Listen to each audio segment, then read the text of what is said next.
Thank you.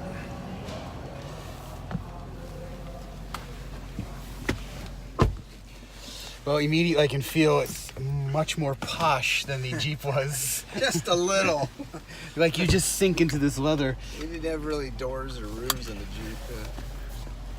Got a lot of cameras there. That center stack is impressive. Yeah, this is what we call the new duo screen. So we have upper and lower. So what I like about the upper, you can set it up and have navigation or whatever you might like at the top, and then the bottom, do climate, seats, vehicle setup, terrain response, which we'll discuss, and then you can pull the stereo down and play the music as well. Very nice. Very nice. And then you can black it out. If you tap it again, it'll go black. All right, And then you got like that virtual cockpit that everyone's doing now as well. Mm-hmm. Oh yeah, the gauges are all virtual. Very nice. All right. So what does this offer off-road wise, as far as sway bars and clearances and all that fun stuff? So, sway bars, we don't, naturally the car has sway bars, but it's not done in your typical fashion to where you would think disconnects, things like Right. that. The electronic traction control, the 4-position air ride suspension, the independent suspension, all works in conjunction with terrain response. Terrain response is a proactive system. It enhances the drivability of the car for different weather conditions. So it will actually change how the car performs based on the type of terrain you're driving in. So we can, has variable locking differentials as well. Oh wow. Okay. So with variable locking differentials, they will lock and unlock based on the torque applied against them. Oh neat. You see that, So Paul? Yeah. you don't have to worry about, engaging the locking differentials to get it to the ground. This way we have it in the center and in the rear. And it's all done based on the torque applied It against tells it. you where it's applying all the torque, which wheel. Mm-hmm. Nice. Very cool. I like the slope angle. It tells us our slope angles as well. That was quite an angle we hit back there. Yeah, through the articulation mounds. So everything that we do off-road translates somehow onto on-road convenience, safety. So like for this instance, this is an incredible 23, 23. 23 degrees. incredible turning radius. So it makes the car very easy to park, even though it might look like a big car. 26. 27. Sorry, don't mean to keep cutting you No off, worries, but I'm no just worries. super impressed that we're not laying on our side right now.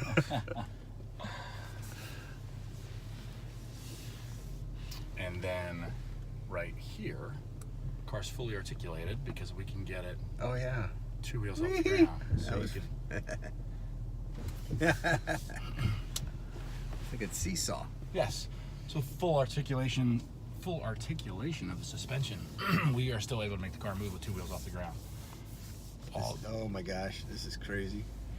I'm glad I'm sitting on this side because I seriously think if I was sitting over there,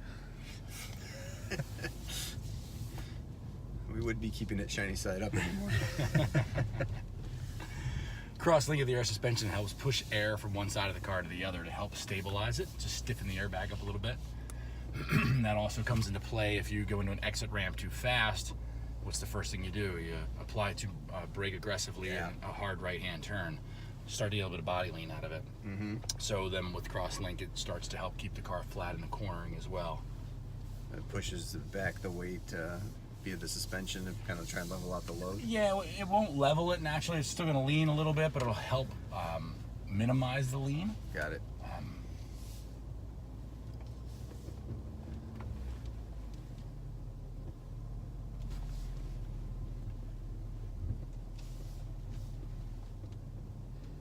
Again, it is a permanent four-wheel drive car, and we are in low range. So it's in low range transfer case, 2-speed, Yeah. high-low range. We need very little throttle input to make the car actually move. Just walks around the course very, very easily. And it's just electronically controlled to go from high to low? It is electronic control right here, and then hill descent control is applied for us through terrain response when we engage low range. So it's automatic? It is. You can select hill descent control manually and not have it in low range if you choose to do so. You can adjust the target speed of hill descent control through the cruise control buttons once it is engaged. But if you're pointed downhill, you just let go of the brakes, it's going to take over. Correct. Very cool.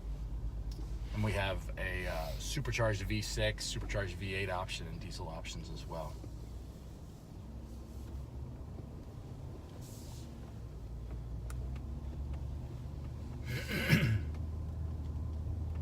There's a 24-degree ascent angle, 5. 25.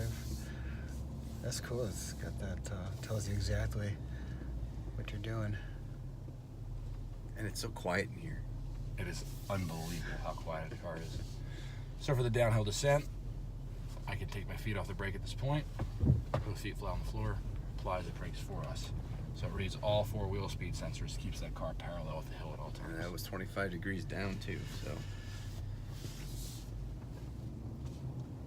Yeah, so your approach and your departure vectors are pretty high. Yes. Well, and the thing is, the way the bumpers are designed as well, it gives us that good approach and departure. As you notice, they're all tapered to the back. They taper up in the rear. Air suspension gives us good ground clearance to give us the good breakover angle in the center as well. And this is the full-size Range Rover, not the Sport, right? Correct. Sport's right here next to us, the red one. Yeah, and actually this vehicle probably has the least amount of departure clearance, because that Discovery, you can see the overhang is really low on the back end, so you probably could even get away with more on the Discovery. Okay, well, thank you very much. Gentlemen, thank you for your time. Appreciate it. Thank you. I wonder if we should do. Are you guys taking the Evoque out? Pardon me, sir? Anything going on in the Evoque? We are not. You gotta see this though. This is where we were. Get a shot of that articulation.